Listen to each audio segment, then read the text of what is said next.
First off, I want to say that I don't have a problem with Gohan Ball Legends dropping a Gohan, even though I do think it's really funny that we're at 3 years in a row. That said, one of the things that I enjoy doing for Dokkan Battle is giving a platform to people within the community to share their hype, their grievances, whatever. With the impending release of Ultra Beast Gohan to Dragon Ball Legends, and the recent uproar between a split community, I thought it'd be interesting to see how people are feeling, starting with my own read on the situation after I read Goresh's query here. I thought this was interesting. I thought it was worth going through the tags, seeing how people are feeling. Alright. So Goresh says, does someone want to explain what exactly was so bad about the reveal and stuff last night? The only questionable decision for me was them not revealing the Zenkai, which looks like it will be a hype LF. It looks like part 3 this year will more or less be what we had last year, with extra stuff like the bonus dual coin, co-op season, and extra ways to get Z power for the Zenkai unit throughout the gift raid. We'll also have a full week of Legends weekend perks. The amount of LFZ power, slot removers, etc. is ridiculous. I don't exactly see how you can be super outraged over this, but maybe I'm missing something. And I'll put a pin in that, and let's dive into it a little bit. So this video did pretty well, talking about the reaction people had to DaTruth placing Vegeta to slow, followed by characters like Tech Broly, AGL Ultimate Gohan, and then the characters above them that seem to just be characters who do the slot 2 or damage roll or float roll, but have other benefits to them. They aren't just like resigned to being these damage bots who help the team in like links or sort of stock standard support. And people, you know, they really aligned with this video. This video did pretty well. I think it's almost at like 2,000 views, which are very good for this channel. Thank you for anyone who watched. The reason I think people resonate with this, and the reason I made the thumbnail what it is because there is sort of a relationship shared between exhaustion of both characters and kits, and then what is essentially objective benefit. So if you remember, something DaTruth did during the worldwide download celebration is he went, we're not getting good content, but we're getting more content. And he was really focused in on that idea that people shouldn't complain about there being no content because we have content, it's just bad. I think what we're seeing here with the reaction to Beast isn't that people hate Beast. It's that he doesn't look like he fixes a lot of the problems of the game. He's sort of a remix of something they've gotten over and over. This isn't like the fusion problem, you know, quote unquote problem in Dokkan where people are like, oh, we've gotten so many Vegetos and then we haven't. It's real that like for the biggest celebrations in you know, Legends, they've just gone back to Gohan a lot. If it's not Beast Gohan, it's Super Saiyan 2 Gohan, it's Ultimate Gohan. These characters that dominate a PvP environment for a long stretch of time. And I play fighting games. Fighting games are incredibly competitive, right? You can't really play a fighting game strictly casually because you'll always be competing against something or someone, right? And as I was doing my run in Street Fighter where I was getting the Masters with my character, I kept seeing Bison. I kept seeing Cammy. I kept seeing Bison. I kept seeing Cammy. And you grow a little bit of a resentment to having to see these characters over and over. And imagine you're a Dragon Ball Legends player, and every single time you get on this game, you have to see like Gohan's face at number 1. And some people are just the biggest Gohan fans in the world, and so that's a good thing for them. But even me, I love Super Saiyan 2 Gohan. I think Gohan's a great character in general. Obviously, he's very impactful for the shonen genre as a whole. But even I see like the Gohan spam in Legends, and I'm just like, it's a little exhausting, right? Like, we have this conversation a lot where people are like, it's hype. It's the hype choice. Every anniversary, every Legends Fest has to be the hypest choice. It has to be hype or it'll fail. And at some point, we begin to trick ourselves into believing that there is one definition of hype. It has to be fusions. It has to be Beast Gohan. It has to be Gogeta. It has to be UI Goku. And by sort of committing to this self-fulfilling prophecy, we end up in the position where it's like, Namek Goku can't lead a celebration because it's not hype enough. And it's like the thing that literally created shonen as it has persisted for 40 years, the transformation, isn't hype enough. Don't you think we fulfilled that prophecy ourselves by just telling ourselves that that's not hype enough? Because when I joined Dokkan 2 years ago, one of the things that drew me in was seeing the Super Saiyan Goku rather, from the worldwide download celebration. I thought he'd still be good. I thought I'd still get to use him. But he was already bad by then. So I never even got to, right? And some of those animations are some of the best in the game still. But he's just locked behind power creep. It's one of those things where on paper we can list all of these things. All of these good things. He's saying these are positive, and they are. But the thing people remember the most from celebrations isn't what was objectively true. They remember how they felt. And as we go through there, we'll sort of see a little bit of that. But we're gonna switch over to Truth's response up here and just kind of scroll through his, because it's a bit shorter and a bit more amusing. So here Truth says, "I am here to say that Ultra Beast Gohan's art is good." And we got Giku here. I think that's how you say this. I follow them for Phantom Parade. They're a good content creator. You should, if you like Phantom Parade or Black Clover, their gacha, you should check it out. So it says, when they lie but you listen in anyway. It's literally like an EX unit bad. I don't know if I'd go this far. I don't know if it's an EX unit bad. I think it looks fine. Maybe I'm gonna be the uncontroversial one. I think it just looks fine. I don't think it's like the best Ultra art I've ever seen. His art is good for an LF, not an Ultra. This is kind of true.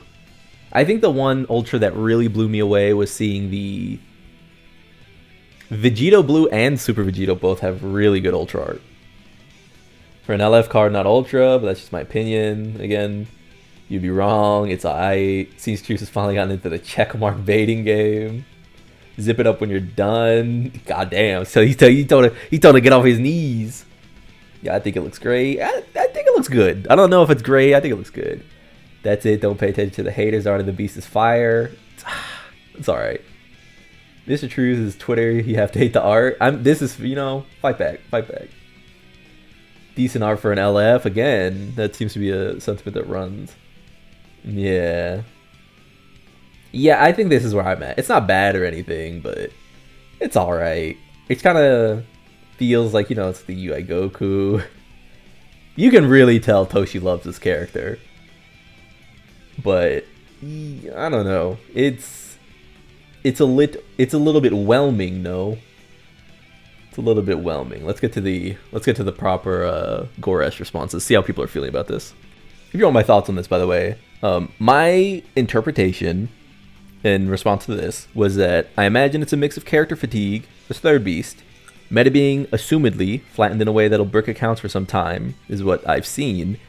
But I've got no horse in the race, to be honest. Some of the animations are cool. Doesn't feel like it hit the same height as Super Vegito. This is just my read on it. Again, I'm not like a super deep Legends player. I pop in and out. It's hard to... In Epic 7, it's easy to keep up, especially to a point. In Dragon Ball Legends, Dragon Ball games are not, like, giving. When Dokkan is charitable, it's charitable for Dokkan, it's not charitable for a gacha. You know what I mean? So, it's hard to keep up in some of these big IP games, unlike Epic 7, where it's a more gear-heavy system, so mostly you need to just be grinding on top of your characters, save when you need to, spend when you need to, spend your free-to-play when you need to. But here we have the Truth one. Beast was the second worst choice for the Ultra, with another Goku being the worst. I don't know if this is not true monetarily, obviously. Everyone's going to pull on Beast. The issue with Beast that I've seen and the issue with the Gokus that I've seen is that Sun Family has just completely dominated for like a really long time at this point, which makes sense. Goku's family are the main characters of the series. But it seems to be really obtuse when Gohan has been like dicking down the game for the full year at this point. Def blotting out the noise. Love the Beast Gohan reveal. I'm sure the LF Zenkai will come, but that's probably why. Plus artwork. Yeah, I think, like I said, I think the artwork's fine. The FZ power available free and paid is insane. 8 stars, 13 stars, no joke. Ended up using the coins. That's nice. Expectations in a big chunk of the communities, it seems, was for this reveal to involve something special worthy of a festival, considering all parts. This is now just a worse anniversary. I think you understand how the same single Ultra with no reformat, as well as nothing at the end, has led to a salty aftertaste. Yeah, that has been my experience reading through some of this. This is a great summation of that. Just a bit of the same, a bit of sameness, and then, I mean, part 1 and 2 had already sort of led people down. That said, I want to be really fair to Beast Gohan here. Let's say this: Beast Gohan has been set up to fail to an extent because he needs to fix the game. He needs to wow in his presentation because we got part 2 Tamagami and Daima Goku, and even though I like Daima, obviously people are split on Daima currently. And part 1 felt like 70-second combos by Vegito and Goku Black, who just felt incredibly underwhelming in power. So Beast Gohan, if we're being fair, was set up to fail. I doubt the response is this negative if part 1 and 2 are bangers. It's not bad. It's not as bad as some are saying. This looks solid, plus Beast's arse looks really good. It looks alright, yeah. It's definitely not as bad as people are making it out to be. I'll say that. People are definitely overreacting because of some of... Again, it's not so much about Beast. It's about the environment Beast is being dropped into. People just don't want another broken Beast. I mean, yeah. Here we got Zed. I think Zed was a little bit of the impetus for some of this outrage, by the way. Zed and some others, because their original tweet was pretty negative.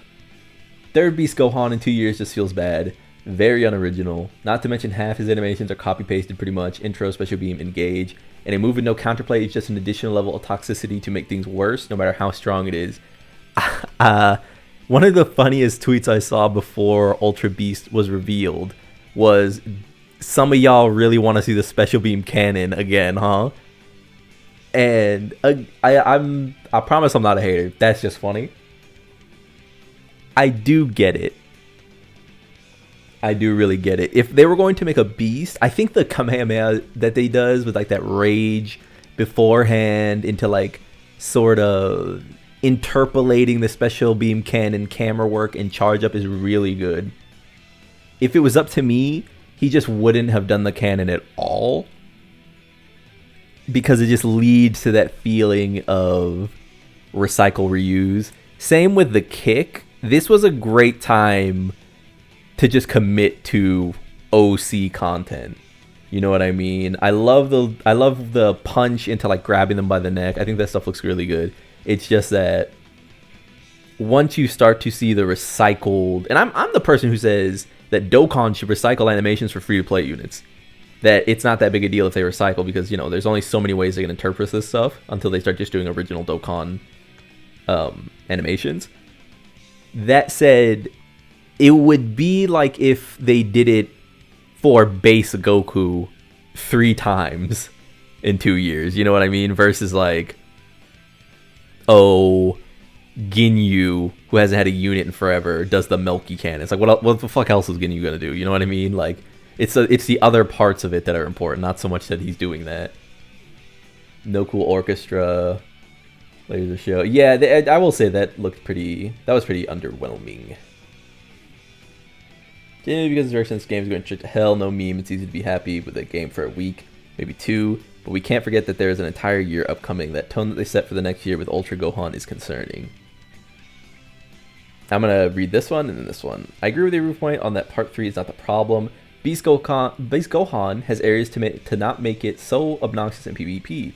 My problem is how important having these characters are. Majin Vegeta, VB, Beast. And as someone who is free to play, it's just really difficult to play and enjoy the game. And I think I wanted to end it here. Yes. People, when I made the other video talking about how lazy design trickles downward, someone said that actually a few people said that Dragon Ball Legends being a PvP game is why Dokkan is allowed to get away with it. And that is not true. Lazy design trickles downward. It's a snowball, and lazy design begets lazy design. And it's not to say, again, that Beast is the problem. It's more so that Beast has come as the culmination of all the problems. And if you're playing a PvE game, or if you're playing a PvP game, when they make a bad Pokemon game and you're playing the story and you're like, wow, this sucks, this is lazy, you don't go, well, it's okay because it's just Pokemon. You say, wow, why didn't Nintendo spend money and make this better? You know what I mean? There is no distinction. There shouldn't be. In the same breath, when you add the competitive layer, it's more obvious when something is negatively impacting the game state, right? I think that if Dragon Ball Legends is going to continue with the sort of strain it feels under, they might need to make it more free-to-play accessible. Because it's doing the thing where it's becoming a whale paradise. And I don't know how... Okay, so here's the thing. Epic 7, you can play free-to-play, and there's no problem. Maybe you won't be #1 in the world, you know, top 50 on the leaderboard, etc., etc. But you can play Epic 7's PvP for a very deep point. Even to the final, like, highest ranks. Maybe, like I said, you won't be 3, 2, 1, top 20, top 10, whatever. But you can play up until that point pretty consistently by just being a long-term player. And I'm sure someone has done that in Legends. It's inevitable. That said, you need the free-to-play clientele and the low-to-spend clientele, or you end up in the Phantom Parade situation and the Dragon Ball Legends situation where Goresh tweets, wow, doing this God rank grind was brutal. I felt like I didn't get to play anyone from Japan. The game is dead here. That can't happen. That's really bad. So, yeah, what do you think? What do you think of the storm that this has created? Are you happy about Beast? Are you sad about Beast? Do you think it's Beast's fault? Do you think it's more of a problem with just the game state? I think it's the game state. I don't think it's Beast's fault. All right. Subscribe to join the club. Like if you like the video. We all go make it. Peace.